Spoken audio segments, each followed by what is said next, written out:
22 જાન્યુઆરીએ અયોધ્યા ખાતે ભગવાન રામની પ્રાણ પ્રતિષ્ઠાનું આયોજન કરવામાં આવનાર છે અને તેને લઈ અને વિવિધ તૈયારીઓ પણ શરૂ કરી નાખવામાં આવી ચૂકી છે। ત્યારે સમગ્ર દેશ છે તે રામ ભક્તિના રંગે રંગાઈ ચૂક્યો છે અને બનાસકાંઠામાં શાળાનું અનોખું આયોજન પણ કરવામાં આવી ચૂક્યું છે।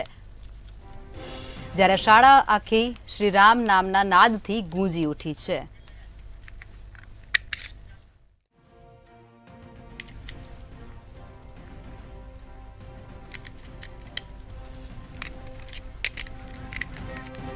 बावीस जान्युआरीए अयोध्या खाते रामलल्लानी प्राण प्रतिष्ठा थवानी छे, जेने लई अने अयोध्या खाते अने अयोध्या सिवाय समग्र देश अत्यारे राममय बनी चूक्यो छे, जेने लई अने समग्र देश राम भक्तिना रंगे रंगाई चूक्यो छे। त्यारे बनासकांठा जिल्लामां एक शाळाने अनोखुं अभियान हाथ धर्युं छे, जेमां शाळाना बाळको द्वारा प्रार्थना दरमियान आरती तथा हनुमान चालीसानुं पठन करवामां आवे छे अने एटલું જ नहीं परंतु वर्गखंडमां हाजरी पुरावा समये जय श्री राम बोली अने पोतानी हाजरी दर्शावता होय तेवुं पण सामे आवी रह्युं छे।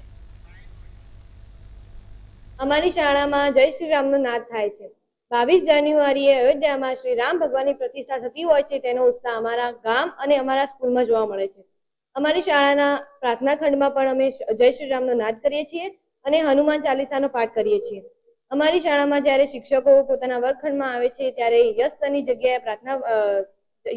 જગ્યાએ હાજરી પુરાવતી વખતે અમે જય શ્રી રામનો નાદ કરીએ છીએ। અમારી શાળામાં 22 જાન્યુઆરી 2024 ના રોજ अयोध्या मंदिरनी जे प्राण प्रतिष्ठा थाय छे एने उत्साहमां अमारी शाळामां जे रोज हाजरी भराय छे तेमां अमे यश सરની जग्याए जय श्री राम बोलीए छीए अने ज्यारे सर क्लासमां प्रवेश करे छे त्यारे अमे गुड मॉर्निंग जग्याए जय श्री राम बोलीए छीए एम एमने संबोधित करीए छीए। अमारी शाळा प्रमुख विद्यालय विरमपुर ए बनासकांठा जिल्लाना अति छेवाड़ा एवा आदिवासी विस्तारोमां आवेली छे।